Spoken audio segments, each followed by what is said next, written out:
Hi friends, Jen here with Serenity Hill Farmstead, and today I want to talk to you about goldenrod. Now this is a dehydrated goldenrod, so it looks just a tad bit different than it would if it were fresh and it were still growing in the wild, but it is a good specimen and it is freshly dehydrated, so I want to show you how to identify it and also talk to you a lot about what to do with this. So goldenrod kind of gets a bad rap this time of year. It is September 20th at the day that I am filming this, and this is pretty much what goldenrod looks like now. Because this is dry, it looks a little fluffier at the blossoms and it's not quite as vibrant yellow, and that's just part of what happens. Herbs do change a bit as they're dehydrated, but goldenrod kind of gets a bad rap this time of year. So a lot of people that have fall allergies think that they are allergic to this one right here, and most likely they're not. If you walk up to this plant and it's in your face and you are having allergic reactions, then it is very likely that you are allergic to goldenrod. But if you're the kind of person that walks out of your house and gets hit with that, oh, my allergies right away, that, my friend, is not goldenrod. That is likely ragweed, and let me tell you why. Goldenrod has a super heavy pollen, meaning if you have a stiff wind, the pollen will come off of these blossoms and will fall to the ground almost immediately. Whereas ragweed is very light, it's very airy, and it flies for miles. So ragweed is the one that you want to look out for, not goldenrod. And actually, in nature, a lot of the time, the solution to our problem grow right next to each other. So here is goldenrod, and I want to show you the difference between goldenrod and ragweed up close. So you can see these flowers here, and you see how it's starting to get brown right here. This is not something I would use for medicine, but if you came over to this one here, you see how the bottom ones are not quite open, the top ones are. There's no brown. This is excellent. This would be great to use for medicine.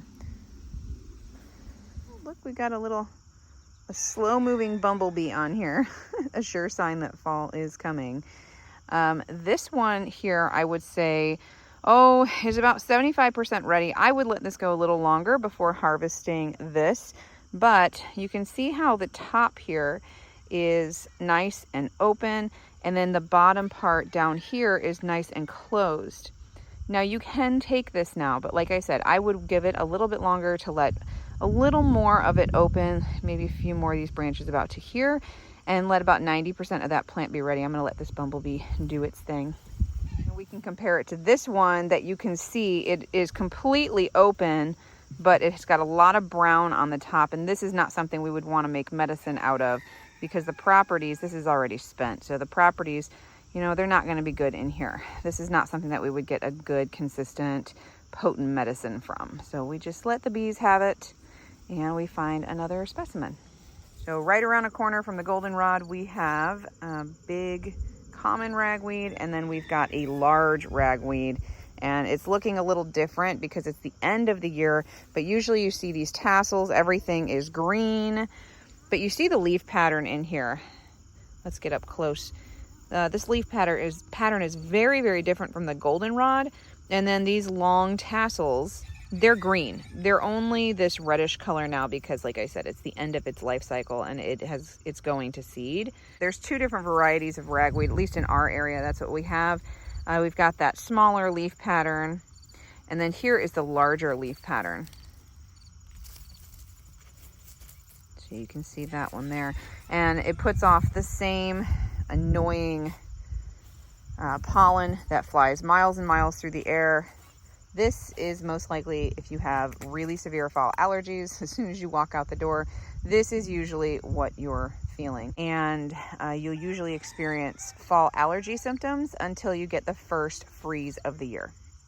So you can see that they are very different. So what do we use goldenrod for? Goldenrod is a staple herb in this house. You can see I preserve it by the gallon. In fact, this is one of 4 gallons that I have going right now. Now we do also sell this. So if you are interested and you don't want to go through all the work of tincturing, or if you just don't have a trustworthy goldenrod source, or it just doesn't grow in your area, this is something that we will have very, very soon available in tincture form in our farm store. So if you want to check out the website link down in the description box below, you can snag yourself some goldenrod tincture. So if you want to learn how to make it though, keep watching because it's really, really easy. Now I already have it made, so I'm not going to make it for you today, but just like everything else that we've made, it follows the same principles, it follows the same kind of standards of this. So how I make my tincture is I like to use fresh herb. Now you can totally use dried, and the parts that you want to use for goldenrod are the leaves and the blossoms. The time that you want to harvest goldenrod is about when it looks like this. It's nice and vibrant. It's very yellow. The blossoms, which might be hard to show you on here. Now, like I said, they're a little fuzzier and they're not gonna look like this when they're still fresh and they're still in the ground. The blossoms, you want it to be about 90% in bloom, not necessarily 100%, because usually what happens, I've got leaves now on me. Usually what happens is when these guys are blossomed down here, the tops all the way up here are starting to brown, and you don't want brown blossoms. That does not make for a good medicine. So now you could just cut that part off if that's all you have to work with. But I like to have a really nice potent medicine. So once it's turning brown, the properties are starting to kind of wither out and the plant is starting to go into dormancy. So enough of the facts and onto the medicine making. So making a goldenrod tincture is super, super easy.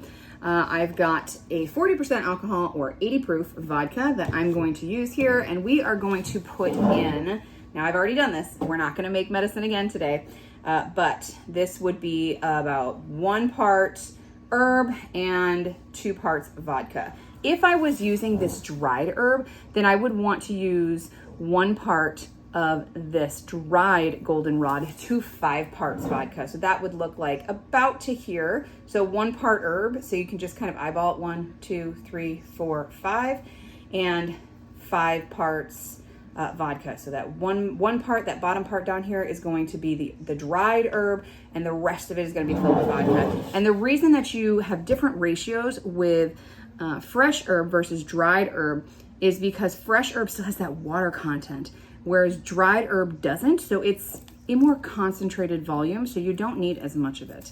But the reason I like to use fresh is because there are medicinal alcohol soluble properties. That gold is like shining in my face. There are medicinal alcohol soluble properties, and there's medicinal water soluble properties, and you want to pull them all, and you can't pull them all from a dehydrated plant. So using it fresh is absolutely the best way to go, in my opinion. 10 different herbalists will give you 10 different opinions. So that is where I stand on it. But if this is the only thing you have to work with, you don't grow herbs, you don't want to grow herbs, you don't have a good, reliable foraging source. Again, you don't want to be pulling any kind of herbs for foraging out of a ditch, on the side of a road, anywhere near any kind of spray, and of course anywhere where it's not legal. So, and you want to make sure that it's prolific. It's not just like a plant here or a plant there, because you want it to grow and encourage it to spread and everything. This is a wonderful plant. So if you can't do that, use dry. You can still make it whether you have dry or fresh. Okay, so now for what this wonderful herb does. So the properties that it has is it's anti-inflammatory, it's a diuretic, which means it pulls water. You know what anti-inflammatory does? It's an antiseptic, so it's gonna help clean, right? And then it is also what we call a kidney tonic. And before I explain what that is, I am going to explain to you the specific places that we would use this for. So, fabulous for allergies. Absolutely fabulous for allergies. Here we are in Northwest Illinois. We've got all those ragweed allergies that I said. This goldenrod tincture mixed with nettle tincture is my absolute best seller for our allergies. Now that may not be the magic combination for you if you have fall allergies, because all areas are different. The fall allergies that are here in Northwest Illinois are probably going to be very different if you're in Montana or Southern California. You may need a completely different combination, but Goldenrod is fabulous if you have those fall allergies. It's wonderful for it. This is also not just good for fall allergies, but it's good for hay fever, also good for people with cat allergies. Again, the nettle, and the reason that I pair it with the nettle is because nettle is a major anti-inflammatory, right? So we want to put those together along with the anti-inflammatory properties. Here, a big problem with people with allergies is the inflammation. Your eyes swell, your sinuses swell, your airways can swell. That's when you start getting itchy and you start getting that histamine release. This helps with the inflammation. You don't have all that inflammation and you're not gonna have as severe of an allergy. So this is just, it's magical, I'm telling you. Aside from allergies, it is wonderful for the whole excretory system. So a little bit of a TMI. I have kidney stones. I get them pretty consistently. It's been, Lord willing, a while since I have had one. The last one that I had was in December and it was really bad and it was the first one that I needed surgery for. So guess what I wasn't taking at the time?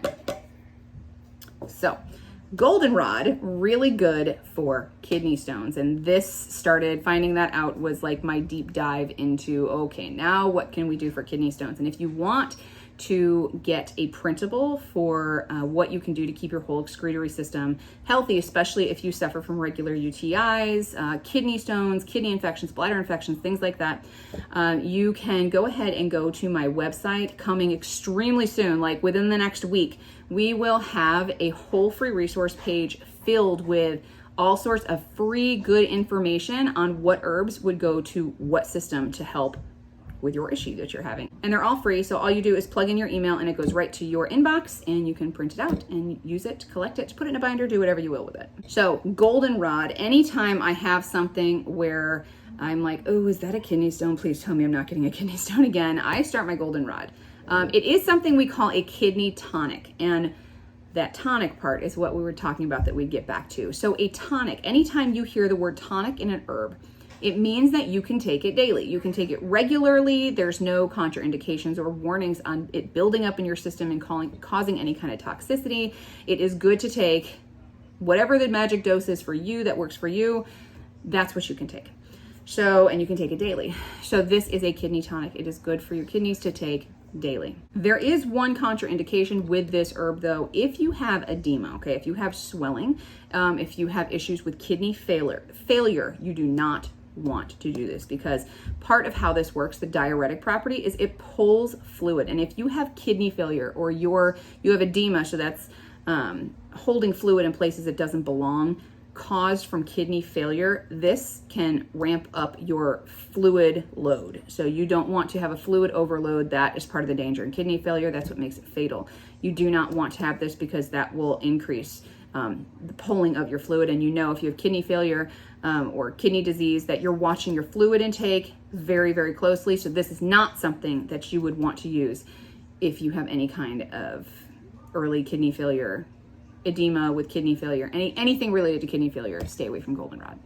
So talking about dosage real quick, dosage is going to be different for everybody because everybody responds differently to everything. You respond differently to medications, you respond differently to herbs. Everything is different for everybody. So when you're taking any herbal medicine, you're going to hear me say this in every single one of these videos, guys. You want to start with the absolute lowest dose. So the minimum dosage for Goldenrod is 2 milliliters one time a day. So that's where you would start. So you would take, here's a dropper. I grabbed this out of one of my bottles. And you would use 30 drops is 1 milliliter. And it's about a quarter of a dropper. So you would use about half a dropper. And this is based off of a 2-ounce amber bottle. Okay, so this is this dropper in these. It is about half of a dropper full, and you would take that one time a day. If you're not getting great results from that, if you want more effects from it, then you can increase that to 2 milliliters twice a day. And you can go up to 4. Or you can change your amount, and you can go from doing 2 milliliters to 3 milliliters, which is about 3/4. So that's the way I suggest that people do it. Again, you need to do your own research to make sure what's going to work best for you and what works for your situation, and for any past medical conditions or medications that you're on or anything like that. Make sure you don't have any kind of interactions or anything special that you need to consider before you start taking your herbal preparations. So this one we started 9/13. So this has got to sit for a good while yet. I let this sit for 6 weeks because it is all the aerial parts, right? So it's just the flowers and it's the leaves. So there's nothing super dense. The blossoms are not super dense. We're not using anything thick and woody. So this can sit for 6 weeks. And I've learned the hard way. It was a very sad day. That this is a gallon bottle from Azure Standard. These lids that come with it, they're not to be trusted. So this is how I shake these, and very, very carefully make sure this is tight. If you're gonna use these, I have learned the hard way. Make sure you really check this lid before you go and test it. So when I strain this, I will bottle it, and this will be something that is in the farm store if you are interested. Again, that link is in the description box below. Also, I wrote an ebook called 50 Herbal Preparations to help you stock your home apothecary. And there's a lot of goldenrod stuff in there. So there's, I think there's a couple different tincture recipes. There's a tea recipe. There's stuff in there. And there's so many different herbs. There's over 50 herbs in this book. There's 50 different recipes for herbal teas, herbal tinctures, salves, oxymels, and infused oils. And all of that is live right now. It is up for sale. If you want to snag that, you can get a copy of that. I will leave the link for that. It's on the website, but I'll leave a direct link for you there, and you can grab that as well. It's a fabulous book, and I love it. And it's been super exciting to put it together. So if you want those ready-made recipes, not just tinctures, if tinctures aren't your thing and you want to use goldenrod in another way, you can totally use it in tea form, and there's good instructions on how to do that in my book. So that is what I have for you today on this wonderful plant, on goldenrod. I keep putting this right under my face and it's blinding me with this cold light. If you enjoyed this video, I'd appreciate if you gave it a thumbs up. It tells YouTube that you like it and you want to see more videos from us or very similar to us. And if you are not subscribed yet, I want to invite you to hit the subscribe button and the little notification bell next to it so you can get notified and stay up to date on all the videos we put out, and we'll see you in the next video. Bye.